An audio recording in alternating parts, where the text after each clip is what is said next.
বিশেষ চাহিদা সম্পন্ন শিশুদের একটা বড় কিন্তু একটা হিউজ পপুলেশন কিন্তু আমাদের সাথে আছে। তাদের এই যে আমাদের জাতীয় উন্নয়নের ক্ষেত্রে তাদেরকে যখন একসাথে করার ক্ষেত্রে এবং তাদেরকে জনশক্তি হিসেবে রূপান্তরিত করার ক্ষেত্রে আরও কী কী পদক্ষেপ গ্রহণ করা যেতে পারে এবং তাদের কর্মসংস্থানের সুযোগ সৃষ্টিতে কী ধরনের উদ্যোগ নেওয়া প্রয়োজন বলে মনে করেন? আমাদের যে 2.8% জনগোষ্ঠী কোনো না কোনো রকম প্রতিবন্ধিতার বৈশিষ্ট্য বহন করছে, তাহলে সেটা আপনার বাংলাদেশের মোট জনসংখ্যার প্রায় 1/2 কোটির কাছাকাছি। এত বিশাল জনগোষ্ঠীকে বাইরে রেখে কখনো আমার সামগ্রিক উন্নয়ন সম্ভব নয়।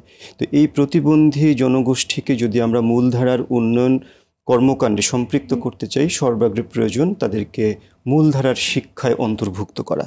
এই অন্তর্ভুক্ত করার জন্য যে প্রতিবন্ধকতাগুলো রয়েছে সেটা কখনো দৃশ্যমান কখনো অদৃশ্য, সেই প্রতিবন্ধকতাগুলোকে দূর করা হচ্ছে আমাদের প্রথম কাজ। তো তাদেরকে শিক্ষার আলোকে নিয়ে আসতে গেলে আমার প্রথমে দরকার হচ্ছে একটা সামাজিক সচেতনতা বৃদ্ধি। এই সামাজিক সচেতনতা বৃদ্ধির মাধ্যমে তাদেরকে আমরা মূলধারার শিক্ষা সম্পৃক্ত করতে পারি এবং সম্পৃক্তকরণের পরে তাদেরকে আমরা কোয়ালিটি এডুকেশনের জন্য যা কিছু করার সেটা আমরা প্রাতিষ্ঠানিকভাবে করতে পারি, কখনো পার্টনারশিপেও করতে পারি। আমাদের সরকারি বেসরকারি নানা উদ্যোগ রয়েছে, নানা এনজিও কাজ করছে বাংলাদেশে এই একীভূত শিক্ষার সঠিক বাস্তবায়ন নিয়ে। তো আমি মনে করি যে আমাদের সামগ্রিক উন্নয়ন কর্মকাণ্ডের এখন অন্যতম নিয়ামক হচ্ছে এই সাস্টেনেবল ডেভেলপমেন্ট গোল। সেই টার্গেটে বলা হয়েছে যে প্রত্যেক শিশুর জন্য যাতে আমরা একটি সেফ এবং নন ভায়োলেন্ট লার্নিং এনভায়রনমেন্ট ক্রিয়েট করতে পারি। যদি বিদ্যালয় থেকে আমরা এই প্র্যাকটিসটা শুরু করি তবে সেটা কিন্তু সমাজে এবং ধাপে ধাপে রাষ্ট্রীয় পর্যায়ে কিন্তু তার একটা প্রভাব পড়বে। কাজে আমাদের সমাজে যে স্টিগমা রয়েছে, যেটা অন্যতম একটা বড় প্রতিবন্ধকতা, এই প্রতিবন্ধী বা বিশেষ চাহিদা সম্পন্ন শিশুদের মূলধারায় সম্পৃক্তকরণের ক্ষেত্রে এই স্টিগমাটা অনেক ক্ষেত্রে দূর হবে। পাশাপাশি আমাদের পরিবারের এবং আমাদের কমিউনিটির বা পিতামাতা বা যারা প্রতিবন্ধিতা নিয়ে কর্মরত প্রতিষ্ঠান সবাইকেই একযোগে কাজ করতে হবে। একদমই স্যার, বারবারই কিন্তু উঠে আসছে যে এই যে আমাদের অ্যাওয়ারনেসের বিষয়টা এবং সামাজিক দৃষ্টিভঙ্গির যে বিষয়, এই সামাজিক দৃষ্টিভঙ্গির পরিবর্তন এবং সচেতনতা বাড়াতে সরকারি বেসরকারি উদ্যোগে এবং আরও গণমাধ্যমের ভূমিকাটাও কেমন হওয়া উচিত বলে মনে করেন? নিশ্চয়ই, আমি মনে করি যে প্রত্যেক অংশীজনের যথার্থ ভূমিকা পালনের মধ্য দিয়ে এই স্টিগমা বা এই যে একটা বৈষম্য বা তাদের প্রতি একটা নেতিবাচক দৃষ্টিভঙ্গি আমরা নিয়মিত প্রদর্শন করে চলেছি তা অনেকাংশেই দূর করা সম্ভব। এক্ষেত্রে বিদ্যালয় তার নানা রকম কর্মকাণ্ডের মধ্য দিয়ে তার কমিউনিটিকে সম্পৃক্ত করতে পারে। সেখানে অ্যাওয়ারনেস রেজিং প্রোগ্রাম হতে পারে, আপনার নানা রকম এনজিও কাজ করছে, নানা রকম সোশ্যাল মিডিয়াও এই ক্যাম্পেইনের কাজগুলো করছে।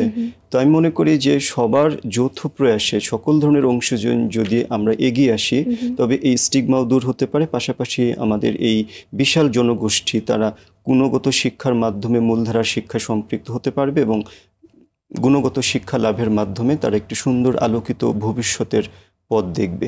একদমই, তাদেরকে যদি আমরা জনশক্তিতে রূপান্তরিত করতে চাই সেটাও তো বিদ্যালয়ের দিক থেকে এবং শিক্ষা প্রতিষ্ঠানের একটা উদ্যোগের বড় জায়গা আছে। তাদের পুনর্বাসন এবং তাদের স্কিল ডেভেলপমেন্টের জায়গাগুলোতে আসলে অনেকটুকু কাজ করা উচিত। ঢাকা বিশ্ববিদ্যালয় কিভাবে কাজ করছে আপনাদের ডিপার্টমেন্টের জায়গাটা? সত্যি কথা বলতে আমরা আমাদের শিক্ষার্থীদের হিউম্যান রিসোর্স হিসেবে তৈরি করছি যাতে তারা প্রতিবন্ধিতা নিয়ে কাজ করবার জন্য যথেষ্ট পরিমাণে যোগ্য এবং দক্ষ হয়। এবং আমরা জানি যে বিদ্যালয়গুলো মূলত একাডেমিক কার্যক্রমের পাশাপাশি নানা ধরনের টেকনিক্যাল এবং ভোকেশনাল স্কিলেও কাজ করছে। আর একাডেমিক লার্নিং বা একাডেমিক কন্টেন্টের পাশাপাশি তাকে কিন্তু নানা রকম ভোকেশনাল স্কিল দেওয়ার চেষ্টা করা হচ্ছে যাতে করে সে অ্যাটলিস্ট শিক্ষার পর্ব শেষে নিজের যোগ্যতা অনুযায়ী অ্যাটলিস্ট একটা ইনকাম জেনারেটিং অ্যাক্টিভিটিতে নিজেকে নিয়োজিত করতে পারে।